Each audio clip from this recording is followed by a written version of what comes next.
Assalamu alaikum. Now, this today we are going to discuss measurements. ये आपका first topic है first year में और ए लेवल्स में भी स्टार्ट में है. तो सबसे पहले देखते हैं, बिल्कुल सिंपल है, इसमें से किस तरह के क्वेश्चन आते हैं.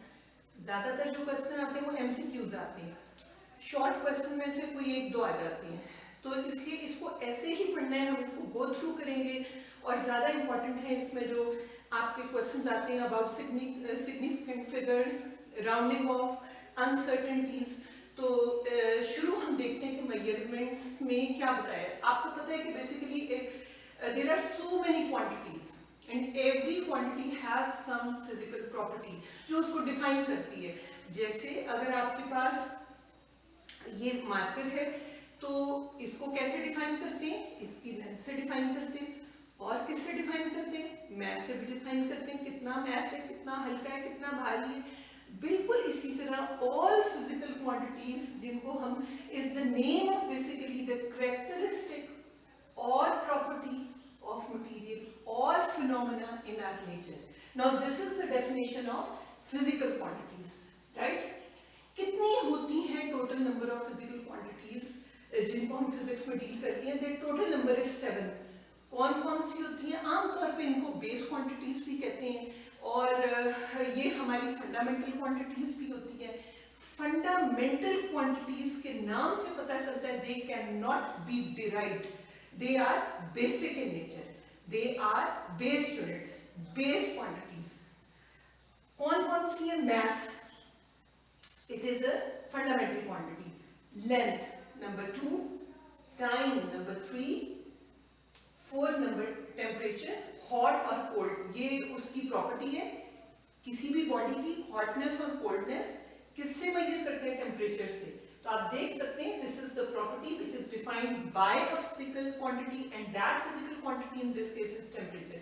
Luminosity, electric current, number of particles. तो दीज आर 7 फिजिकल क्वांटिटीज. तो इसमें से जो क्वेश्चन आ जाता है वो आमतौर पे आपको कोई एक दो जो क्वांटिटीज देंगे वो फिजिकल होंगी या नहीं होंगी और वो पूछेंगे कि which of these quantities are physical quantities, right. और नंबर के बारे में. Next is fundamental quantities. Again I have already told you is the one which can not be express in terms of other quantities, क्योंकि ये basic quantities होती हैं. इनको नहीं एक्सप्रेस कर सकते दूसरी क्वांटिटीज की फॉर्म में, लेकिन दूसरों को इसकी फॉर्म में एक्सप्रेस कर सकते हैं. इसका मतलब क्या है कि इसको नहीं कर सकते. जैसे मैस, इसको मैं एक्सप्रेस नहीं कर सकती, लेकिन मैस को और कुछ और चीजों को जैसे लेंथ और टाइम को मिला के मैं कुछ और बना सकती हूँ, एक्सप्रेस कर सकती हूँ. So example is mass, length, time. आगे हमें और ज्यादा क्लियर हो जाएगा. Derived quantities, again from the word derived. इसका मतलब है these are fundamentals which cannot be derived. Derived are which cannot be derived by using fundamental quantities or from fundamental quantities, which can be expressed in terms of fundamental quantities. Unit of measurement. Standard measurement क्या होती है, basically unit is a standard measurement.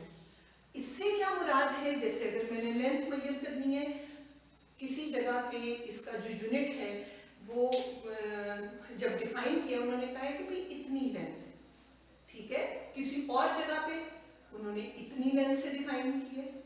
और यानी आपको मैं difference बताना चाह रही हूँ कि ये कैसे फुट को डिफाइन किया, कैसे सेंटीमीटर को डिफाइन किया, और जैसे और आपके पास आ जाता है मीटर को कैसे डिफाइन किया, right. So measurement of an object, how many times the unit is accumulating in this particular material, how many times, कितने सेंटीमीटर इसमें मौजूद हैं. बेसिक यूनिट क्या है, सेंटीमीटर है. कितने सेंटीमीटर मौजूद हैं, सपोज मैं इसको जब नापती हूँ इट इज 10 सेंटीमीटर, तो 10 यूनिट्स मौजूद हैं. इसलिए I have used the word accumulating. How many basic units are accumulating in this much length, right? All measurements are multiples of this unit. ये थोड़ा सा इसमें आप देख सकते हैं कि बेसिकली जो 3 तरह यूनिट्स होती हैं जिसमें हम मेजरमेंट्स को एक्सप्रेस करते हैं। आपको ये क्यों पढ़ाया जा रहा है? क्योंकि जब आप इसमें न्यूमेरिकल्स करेंगे, आगे पढ़ेंगे, तो हमें ये पता होना चाहिए कि अगर लेंथ है, अगर वो फुट में है, तो मैस लाजमी पाउंड में होना चाहिए, टाइम सेकंड में होना चाहिए। अगर नहीं है तो आप कन्वर्ट करेंगे।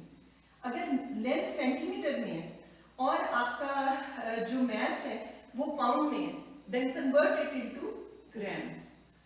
Time is in seconds. Now this is C is for centimeter, G is for gram, and S is for second. So this is CGS system. And last is meter. Meter, kg, second. It is SI unit system, system international or MKS system. दोनों इसके लिए हम इसको define करें।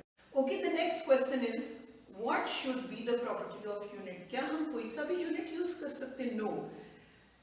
Property क्या होनी चाहिए? इसका साइज कॉमन होना चाहिए, हर जगह वही साइज होना चाहिए। ये नहीं है किसी जगह पे सेंटीमीटर का ये साइज है, किसी जगह थोड़ा सा बढ़ा दिए, किसी जगह इतना कर दिए, सो this is wrong.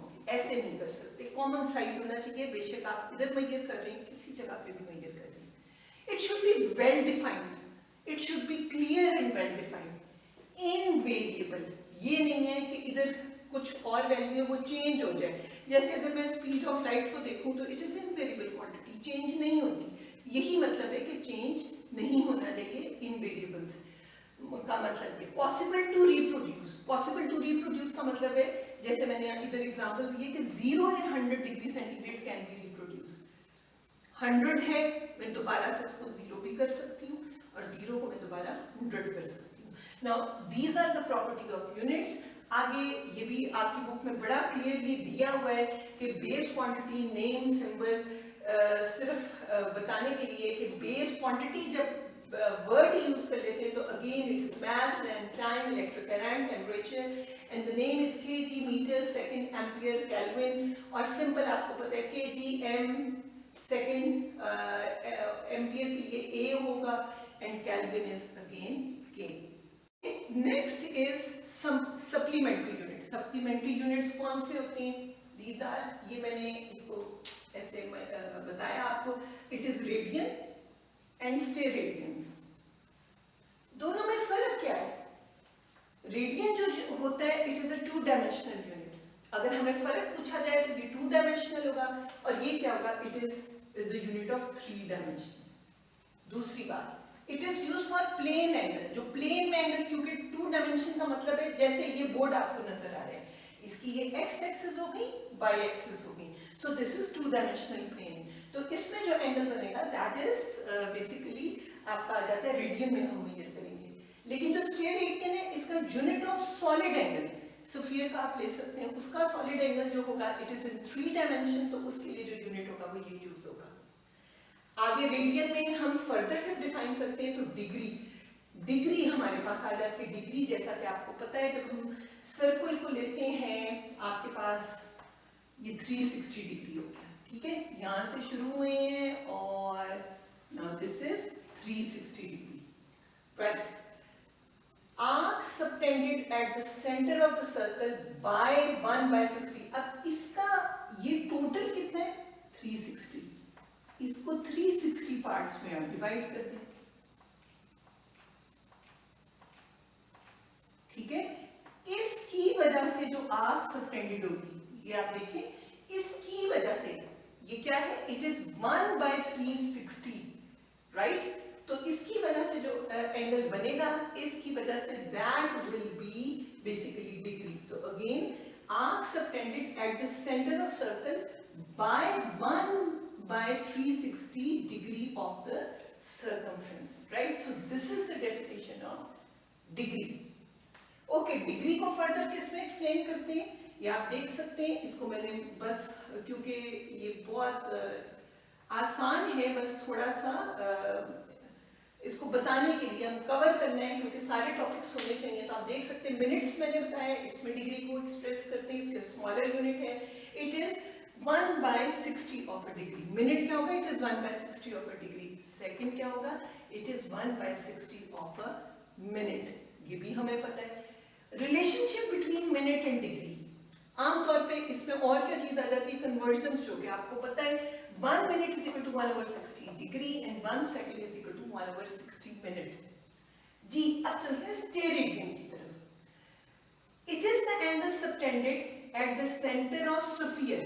Now look at the difference between the two, centre of the sphere, right, और इधर क्या था, centre of the circle. By an area of its surface, और इधर क्या था, by an arc eight the centre equal to 1/360 degree of the circumference. इधर क्या है, by an area of its surface, कितना एरिया होगा, it is the square of radius. चलिए इसको देख लेते हैं क्या आता है। Area of sphere is, you know, it is 4πr²। 1 steradian क्या होगा, अभी डिफाइन किया, area of sphere divided by surface area of cone. Surface area of cone का मतलब है, अगर मैं इसको इधर ये लिख दूं, ठीक है, और इसके बाद 4πr², a किसके इक्वल है, r² के, तो ये 4π के इक्वल होगा। जी इसको आप देख सकते हैं कि ये मैंने क्या किया, दिस इज 1 स्टेरेडियन।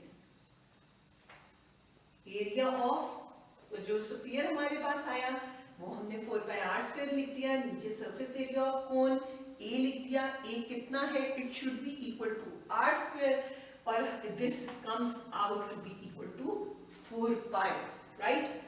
इसको जब रेडियन को ड्रॉ करते हैं, अब ये देखें बार बार इसमें अगर आप देख सकते हैं, ये एक्सप्लेन किया कि ये जब डिग्री की बात हुई, आपकी कोई भी लेंथ हो सकती है, इतनी हो सकती है, इतनी हो सकती है, इतनी हो सकती है।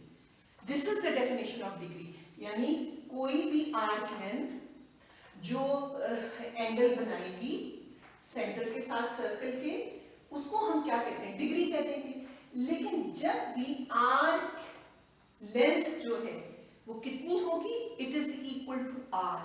What is R, it is the radius of the circle. या मैं एक और तरह इसको डिफाइन कर सकती हूँ, दोनों लेंस आर के बराबर है, रेडियस के बराबर है, उनके दरमियान अगर जो एंगल बनेगा, जिसकी that will be equal to 1 radian. तो इसको हम देख लेते हैं, angle subtended by an arc equal in length to the, this is radius, मैंने शॉर्ट करके रेडियन नहीं है, it is radius, radius of circle, right. Angle AOC is equal to 1 radian, angle AOB is equal to 1 degree. 1 degree का कोई भी, बस just degree, it is not 1 degree, right, क्योंकि 1 degree तो नहीं हो सकता, ये तो कोई भी लेंथ है, 1/360 तो नहीं है, राइट। सो इन रेडियन मैं अब इसको जब डिफाइन करूंगी, थीटा को उसकी फॉर्म में कैसे होगा, theta is equal to arc length कितनी है, s डिवाइडेड बाय r। ये बिल्कुल ऐसे ही है जैसे हम पहले हम क्या करते हैं, s is equal to bt, हम ऐसे करते थे, राइट। तो यहाँ पे जो आपका जो एंगल है, डिस्प्लेसमेंट है, बेसिकली आप अगर इसको देखें, ये आपके पास आ जाती है s is equal to r theta. तो जब भी इसमें आप देखेंगे थीटा की फॉर्म में, रेडियन की फॉर्म में, तो it is s is equal to r theta. Okay, now the next topic is scientific notation.